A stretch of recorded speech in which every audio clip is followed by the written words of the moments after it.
And we have the first reaction coming from the filmmaker Ayan Mukherjee. He's the filmmaker of Brahmastra, who was accompanying both Ranbir Kapoor and Alia. And he says he's really upset and he wanted Ranbir and Alia as well to tag along with him. Listen it. I was feeling really bad that honestly Ranbir and Alia did not come with me for darshan to Mahakaleshwar temple, and both of them were very keen to come with me, and honestly till the end they were very keen that they will come. But when we reached there and we heard about this, I felt a little bit that let me go alone. Eventually I had gone to seek blessings and energy for the film, and that blessing is for everybody. And I just didn't want to take Alia there, in her current condition as well. So I went alone, though I felt very bad, and honestly when I went, I did feel that they could have also come and gotten their darshan, so that is on me. With this whole marketing effort, with this film, my thing is that we must only spread warmth and positivity, because that is what we all want and that is what the whole world needs. And I truly think that we've worked so hard on the film, और इस film में इतना celebration है Indian culture का, इतना deeply and naturally, that I know the film is releasing in 2 days. I feel that every single person is going to feel that positivity. All right, the backlash over beef comment has divided opinions on the matter. While some justify the restrictions, others are saying anyone insulting the holy cow must stay out of the temple premises. कोई व्यक्ति क्या खाता है क्या नहीं खाता, इस पर किसी का ऐतराज नहीं हो सकता, लेकिन अगर कोई किसी को चिढ़ाने के लिए, उसको उकसाने के लिए, उसकी धार्मिक भावनाओं को ठेस पहुंचाने के उद्देश्य से और दम्भ भर के कहता है कि मैं तो ऐसा करता हूं, और फिर वो कोई पब्लिक स्टार हो, जिसको पब्लिक ने ही स्टार बनाया, जिस जनता ने उसको सिर आंखों पर बैठाया, वही इस जनता का तिरस्कार करके उसको चिढ़ाने की भावना से कुछ कहे, तो निश्चित रूप से उसका विरोध तो लोग करेंगे ही। वो हिंदू नहीं हो सकता जो गाय माता का अपमान करता है, गाय को खाने की बात करता है और खाता है। उसका बहिष्कार होना चाहिए, हिंदू समाज को उसका बहिष्कार करना चाहिए।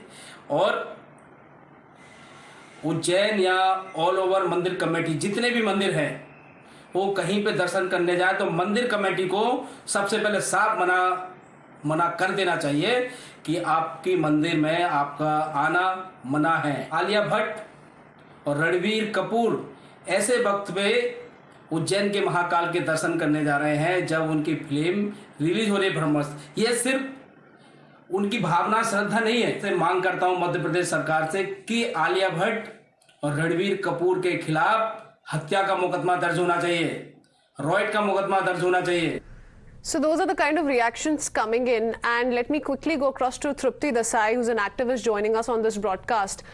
Trupti, क्या बनाते हैं आप इस तिथि का, क्योंकि 2011 में ये बोला गया था रणबीर द्वारा, अब क्योंकि ये इतने सालों बाद की घटना है, वो मंदिर जाके दर्शन करना चाहते थे, फिल्म की प्रमोशन से पहले दर्शन करना चाहते थे, एक वीडियो भी डाली कि हम बहुत एक्साइटेड है, हम चाहते हैं कि हम महाकाली के टेंपल में जाके दर्शन करें। पर वहां जो विरोध हुआ, जो प्रोटेस्ट हमने देखे, उनका कहना था कि ये अपमान है, ये उनके सेंटिमेंट्स को, उनके फेथ को इंसल्ट करने के लिए किया गया है। तो आप क्या समझती है इस पूरे दौरान? ये देखिए कि रणबीर कपूर ने जो वीडियो किया था उसे अभी 10 साल जो है वो बीत चुके हैं। अभी जब ये उज्जैन में महाकाल के दर्शन के लिए जाते हैं, तब जो है वो उनको रोकना, ये जो है वो संविधान ने दिया हुआ अधिकार, उनका जो है, जो प्रार्थना का अधिकार है, वो उनसे जो है वो इन लोगों ने छीना है। प्रोटेस्ट करने का अधिकार सभी को है, लेकिन प्रोटेस्ट करने के लिए जो है, जो मुद्दा है, वो इन्होंने गलत उठाया है। कहीं ना कहीं धर्म के जो ठेकेदार है, ये लोग खुद को समझते हैं, उनको लगता है कि धर्म सिर्फ हमारा है, हम जो कहेंगे वही कानून है, हम जो करेंगे वही सबको करना पड़ेगा। हमने अगर किसी को कुछ कहा तो उन्होंने माफी मांगनी चाहिए। ये हर बार की दादागिरी जो है वो ये बजरंग दल, सनातन, ये इनकी जो संस्था है, ये ऐसी कार्यकर्ते जो है वो करते हैं। और मुझे लगता है कि यहाँ पे अभिव्यक्ति स्वातंत्र्य का अधिकार भारत में सबको है, यहाँ पे डेमोक्रेसी है, और इसमें जो है वो कौन क्या पहनता है, कौन क्या खाता है, इससे किसी को भी ऑब्जेक्शन नहीं है। अच्छा, चलिए, तो विरोध किया किया जा सकता है, पर किसी को मना नहीं करना चाहिए था आपके हिसाब से, रोकना नहीं चाहिए था मंदिर घुसने से, क्योंकि उनका एम और ऑब्जेक्शन तो गलत नहीं था. But anyway, let's quickly introduce Acharya Vikramaditya as well, who's with us. But before I come to you, sir, let me quickly go across to Mahesh Pujari, who is himself going to break down details of what really happened that day. He is a priest in the Mahakal Mandir. Pujari साहब बताइए हमें कि क्या हुआ, कितने समय की बात है ये, क्योंकि रणबीर और आलिया ने तो ये बोला अपने डायरेक्टर के साथ कि हम जाके दर्शन करना चाहते हैं, हमारी मूवी निकलने वाली है, उससे पहले हम भगवान के दर्शन करना चाहते हैं और हमारा कोई एम नहीं था, पर काफी विरोध से उनका स्वागत नहीं किया गया. तो आखिर हुआ क्या उस दिन?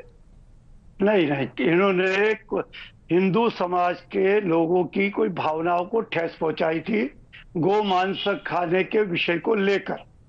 और जब ये महाकाल मंदिर आने के लिए हुए, इन्होंने समिति के माध्यम से कोई अनुमति भी ली होगी, तो किसी को भी दर्शन के लिए कोई भी नहीं रोकता. लेकिन जो हिंदू सनातन धर्म को जो ठेस पहुंची थी और जो विषय था वो हमारी गाय के से जुड़ा हुआ, जिसको कि हिंदू समाज माता के रूप में मानता है, उसके गोमांस की बात जब खाने की कही थी, उसके विरोध में बजरंग दल और अन्य संगठनों ने एक आवाज उठा के संदेश देना चाहा था कि ऐसे लोग जो हमारे हिंदू धर्म की बातों को उठाकर उसकी हंसी करते हैं, उसके विषय में ऐसे विषय को लेकर हमारे सनातन धर्म को बदनाम करते हैं, और उसके विषय में, मंदिरों के विषय में भी, भगवान के विषय में भी, भगवान के चरित्र के विषय में भी कई मर्तबा ऐसे शब्दों का प्रदर्शन या शब्दों से बोला जाता है जिससे पूरे सनातन धर्म को ठेस लगती है. तो यदि इसके लिए बजरंग दल या किसी ने कोई प्रदर्शन किया तो शांतिपूर्ण प्रदर्शन करना कोई गुनाह नहीं है. उन्होंने यही था कि हम इन्हें हमारे सनातन धर्म के मंदिर में आने नहीं देंगे, दर्शन नहीं करने देंगे, ये उनका उद्देश्य था. यदि उनको आना था तो वो अपने ताकत से आने की कोशिश करते. यदि उन्होंने अपने इच्छा से जाहिर कर दिया कि मुझे नहीं जाना है तो वो उनकी इच्छा है. लेकिन सनातन धर्म के साथ में जब जब खिलवाड़ होगा तो इस तरीके के उसकी रक्षा के लिए किसी न किसी संगठन को तो उठना पड़ेगा, बोलना पड़ेगा, नहीं तो ले दे के सारे मंदिरों की परंपरा. महेश जी, क्या शांतिपूर्ण विरोध किया गया था? क्या बिल्कुल जी, क्या बता सकते हैं कि ही विरोध था? स्थिति कैसी थी? क्योंकि हमने देखा कि काफी शोर शराबा हो रहा था, काफी गुस्से में थे बजरंग दल के एक्टिविस्ट जो उनका विरोध कर रहे थे मंदिर में घुसने से. भाई देखिए, उन्होंने जो मंदिर गर्भगृह या मंदिर परिसर में किसी प्रकार का विरोध नहीं है. ये सारा विरोध जहां से प्रवेश द्वार होता है वहीं किया है, और वो मंदिर से परिसर से बाहर था जहां उनका विरोध था.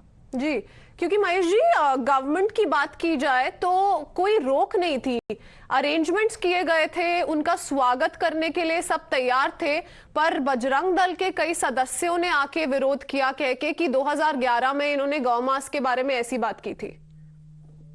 नहीं तो ठीक है ना, उनके पास में सबूत है, इसीलिए उन्होंने उस बात का विरोध किया. जी, बट पहले ऐसा कोई संदेश दिया गया था कि उनको मना किया जाए आने से, आपकी तरफ से, किसी की भी तरफ से, मंदिर की तरफ से? देखिए, ये जब विरोध जब किया जाता है तो उसकी सूचना जिला प्रशासन को भेज दी जाती है, और जिला प्रशासन को जब ये भेज दी गई थी तो उन्हें आने से रोक देना था, क्योंकि उन्होंने कहना था कि भाई आपका विरोध होगा इसलिए आप मत जाइए. और कई मर्तबा मंदिरों के अंदर शूटिंग की जाती है, भद्देपन से भगवान की है तो उसमें मजाक उड़ाए जाते हैं. ये भी एक गलत तरीका है जो मंदिरों के अंदर शूटिंग की ने इनकी जो अनुमति दे दी जाती है. ये वहां की प्रबंध कमेटियों को भी इस विषय पे जो विचार करना चाहिए, और मंदिरों को केवल शुद्ध और शुद्ध भगवान की प्रार्थना आराधना स्थल ही रखना चाहिए. आखिरी सवाल Mahesh ji, because I need to bring in others as well. Mahesh ji, ये बताइए, ये मैं अपनी तरफ से जानना चाहती हूँ कि ऐसा कोई रूल या ऐसा कुछ लिखित में है कि कोई भी गौ मांस खाने वाले को अंदर एंट्री नहीं दी जाएगी? क्योंकि बहुत सारे मंदिरों में कपड़ों को लेके या लोगों के पहनावे को लेके कई रूल्स एस्टैब्लिश्ड हैं, तो यहाँ की अगर बात की जाए तो ऐसा कुछ है कि लोगों को फॉलो करना है? नहीं, देखिए, गोमांस खाने वाला खाए, उसमें कोई एक आपत्ति तो कर नहीं सकता है, लेकिन जो गोमांस के विषय में जो इस प्रकार के प्रश्न करके सारे देश के सनातन धर्म को ललकारा जाए, वो गलत था उनका तरीका। लेकिन अब कोई क्या चोरी चुपके खाते हैं, होटलों में जाके खाते हैं, उसके लिए कौन विरोध कर रहा है? लेकिन वो कह रहे हैं कि हम गोमांस खाते हैं, तो ये गलत तरीका था, और उसी के कारण सनातन धर्म को ठेस पहुंची। और बजरंग दल पूरे देश में इस प्रकार के सनातन धर्म के लिए लड़ता है, तो उन्होंने उसका विरोध किया। चलिए महेश जी, धन्यवाद हमें ये बताने के लिए। हम आचार्य विक्रमादित्य की भी बात सुन लेते हैं। Acharya Vikramaditya, what do you feel, आप क्या समझते हैं कि ये उनका पर्सनल चॉइस था कि मतलब उन्होंने गौ मास के बारे में ऐसी बात की 2011 में, और अभी वो किसी अच्छे काम के लिए या किसी अच्छे एम से अगर मंदिर आ रहे थे, तो आप क्या समझते हैं उनको ऐसे रोका जाना चाहिए था, ऐसा विरोध देखने को मिलना चाहिए था? नहीं, देखिए, कोई टूरिस्ट स्पॉट नहीं है, मंदिर एक धर्म आस्था का केंद्र है और आस्था के अनुसार से कार्य होने चाहिए। आस्था में जिस प्रकार से शास्त्र प्रमाणित करता है, उसी बात मानते हुए हमें कार्य करने का प्रयास करना चाहिए। ये पब्लिसिटी स्टंट के लिए, अपनी फिल्म को हिट कराने के लिए, अगर आप मंदिर जाना चाहते हैं, उसको ढिलो पीट की जाएंगे क्या? आप मुझे बताइए, पहले आप यूट्यूब पर अपना एक वीडियो डालते हैं, फेसबुक पे डालते हैं, सोशल मीडिया पे डालते हैं कि हम जा रहे हैं और हमारी पब्लिसिटी, ये खाली पब्लिसिटी स्टंट था। अगर शांति से इनको जाना होता तो भक्त की तरह जाते, लेकिन भक्त है कहाँ? भारतीय संस्कृति कहती है गौ गंगा गायत्री। जो गौ का, गंगा का, गायत्री का सम्मान नहीं कर सकते, वो हिंदू किस बात के? जब हिंदू है ही नहीं तो फिर भगवान की आस्था में क्यों जा रहे हैं? ना तो उनकी आस्था है। तृप्ता जी की बहुत सारी बातों में हम उनको सपोर्ट करते हैं, लेकिन तृप्ता जी को भी ये बात समझना चाहिए कि भारतीय संस्कृति, सनातन पद्धति की कुछ बेसिक आस्था है। इन्होंने जितने भी मुद्दे उठाए, चाहे शनि मंदिर में स्त्रियों के प्रवेश थे, हमने सबके साथ इनका सपोर्ट किया। बिल्कुल हम इनके कोई खिलाफ नहीं किए, बिल्कुल सपोर्ट था। लेकिन एक मूलता 3 बातें बताई गई, गौ गंगा गायत्री, जो और भगवान के अवतार भी इसीलिए होते हैं। पर आचार्य विक्रमादित्य जी 2011 में बयान दिया था उन्होंने, और तब किसी मंदिर की बात नहीं की गई। हमारे यहाँ प्रायश्चित की व्यवस्था है। अगर वो खुल के टीवी पे ऐसा बोल देते कि मैंने गलती करी, तो हमारे यहाँ प्रायश्चित की व्यवस्था है, शुद्धिकरण करते और मंदिर में प्रवेश कर जाते। लेकिन ये सारा ड्रामा था। जिस प्रकार के ड्रामा, इतनी पब्लिसिटी स्टंट था, अपनी फिल्मों को हिट कराने के लिए जिस प्रकार की व्यवस्था बनाई गई थी, ना तो कोई आस्था है, ना विश्वास है, ना परमात्मा में पूजन है। अगर कोई गलती करी किसी ने, भारतीय संस्कृति में कोई हमेशा निषेध नहीं है। आप जी, ये सवाल इसलिए भी उठता है विक्रमादित्य जी, क्योंकि बहुत सारे स्टेट्स में ऐसी प्रैक्टिस होती आ रही है और उस पर कोई रोक टोक नहीं है। मंदिर की भी पूजा करने की बात की जाए तो ऐसा कोई एस्टैब्लिश रूल या नॉर्म नहीं है कि फॉलो करना चाहिए मंदिर आने से पहले या नहीं, इसीलिए ये सवाल उठते हैं। We'll open this up to our viewers as well, but I thank all of you for joining us. Acharya Vikramaditya ji, Trupti Desai, and also Mahesh Pujari. Thank you so much for joining us on this broadcast.